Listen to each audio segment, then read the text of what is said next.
Di tengah hiruk-pikuk panggung politik Indonesia, isu RUU perampasan aset kembali menyeruak dan mengguncang suasana di Gedung Senayan.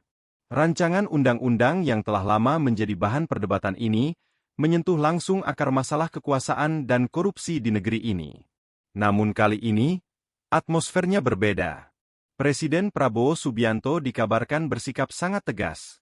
Bahkan disebut siap memenjarakan siapapun di DPR yang berani menghambat pengesahan RUU tersebut. Sikap ini menjadi sinyal kuat bahwa pemerintah serius menindak tegas praktik korupsi tanpa pandang bulu. Namun, di balik ketegasan tersebut, tersimpan ironi besar. PDIP, partai yang selama ini dikenal vokal dalam memperjuangkan keadilan dan anti korupsi, justru tengah diterpa badai internal. Beberapa kadernya, termasuk sosok yang dekat dengan lingkaran kekuasaan, diduga terlibat kasus korupsi yang mencoreng nama partai. Anehnya, di tengah situasi yang belum kondusif, fraksi PDIP dan Nasdem justru secara mengejutkan menyatakan dukungan penuh agar RUU perampasan aset masuk dalam daftar prioritas legislasi tahun 2025. Langkah ini pun memunculkan banyak tanda tanya. Apakah dukungan tersebut benar-benar lahir dari kesadaran moral dan komitmen terhadap integritas? Ataukah sekadar strategi politik untuk memperbaiki citra di tengah tekanan publik? Publik pun bertanya-tanya, apakah RUU ini akan menjadi senjata ampuh melawan korupsi, atau justru berubah menjadi alat politik untuk menekan lawan dan mengontrol narasi kekuasaan? Kini, RUU perampasan aset menjelma menjadi momok bagi para tikus Senayan.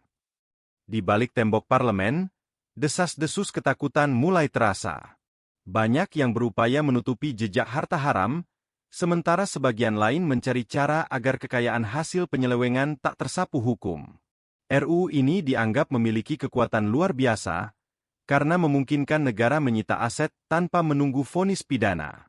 Bagi mereka yang selama ini bermain di wilayah abu-abu, ini jelas menjadi ancaman nyata. Padahal, rancangan ini bukan hal baru. Selama lebih dari 1 dekade, pembahasan RUU perampasan aset silih berganti di DPR, dibahas, ditunda, lalu menghilang tanpa hasil.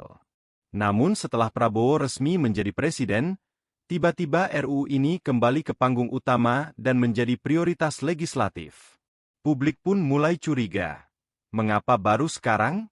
Apakah ini hasil perubahan moral di parlemen, atau semata karena tekanan rakyat yang semakin muak dengan korupsi yang merajalela? Tak sedikit pula yang menilai, dukungan cepat DPR bukanlah wujud keberanian moral, melainkan cerminan ketakutan kehilangan kekuasaan. Di era media sosial yang serba transparan, rakyat kini jauh lebih berani bersuara. Tuntutan agar pejabat bersih dari korupsi menjadi tekanan politik yang tak bisa dihindari. Maka, pertanyaan besar pun muncul. Apakah RUU perampasan aset benar-benar akan menjadi tonggak keadilan, atau justru berubah menjadi senjata politik baru di tangan penguasa? Rakyat kini benar-benar berada di titik jenuh. Ketidakadilan yang menumpuk selama bertahun-tahun akhirnya meledak menjadi amarah bersama. Dari Jakarta hingga Medan, dari Bandung sampai Surabaya, gelombang demonstrasi besar-besaran mengguncang berbagai kota. Ribuan orang turun ke jalan. Mahasiswa, buruh, pedagang kecil, hingga masyarakat biasa yang sudah tidak tahan melihat kesenjangan yang semakin melebar. Mereka tak hanya menuntut keadilan atas korupsi yang kian merajalela, tetapi juga meluapkan kemarahan terhadap beratnya beban hidup yang terus menekan.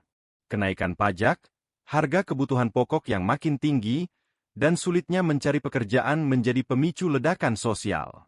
Di saat rakyat berjuang bertahan hidup, para pejabat justru asyik menaikkan gaji dan tunjangan mereka sendiri, seakan hidup di dunia yang berbeda.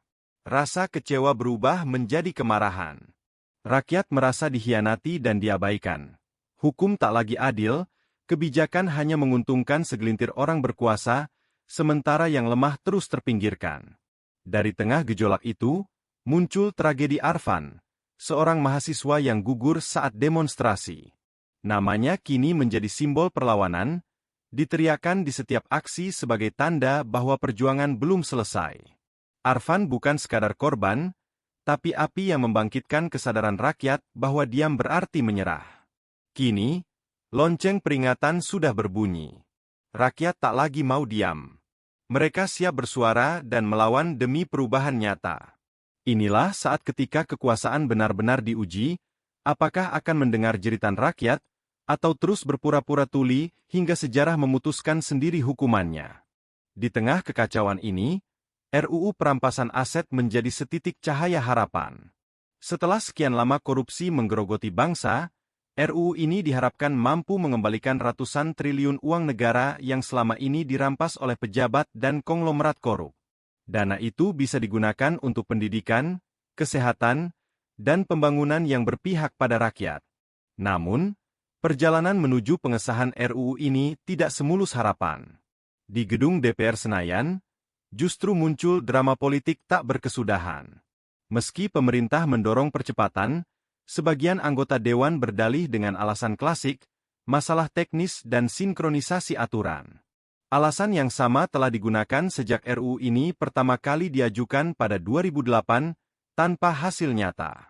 Lebih ironis lagi, partai-partai besar terlihat gamang. Di depan publik mereka tampak mendukung penuh, menampilkan diri sebagai pejuang anti korupsi. Namun di balik layar, intrik politik dan tarik-menarik kepentingan terus terjadi. Banyak yang menilai, dukungan itu bukan cerminan komitmen moral, melainkan sekadar pencitraan politik untuk menjaga nama baik di mata rakyat. Kini publik memandang dengan penuh kewaspadaan. Apakah RUU perampasan aset benar-benar akan menjadi senjata hukum yang berpihak pada rakyat, atau justru berubah menjadi alat politik baru untuk menekan lawan dan memperkuat kekuasaan?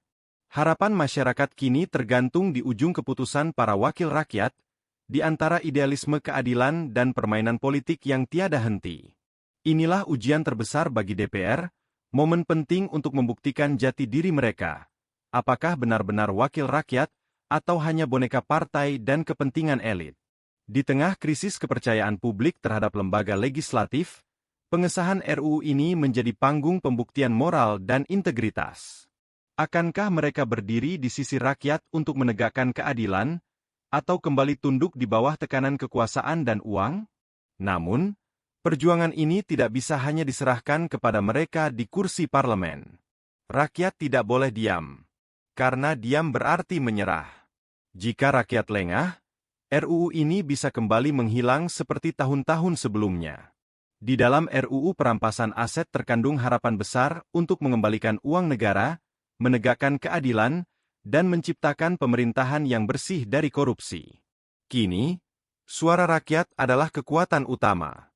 Gunakan media sosial, forum publik, dan aksi damai untuk mengawasi dan menekan para pejabat agar tidak lagi bersembunyi di balik alasan prosedural.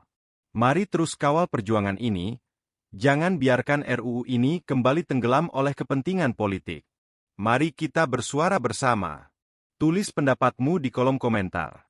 Apakah kamu percaya RUU ini bisa benar-benar berpihak pada rakyat?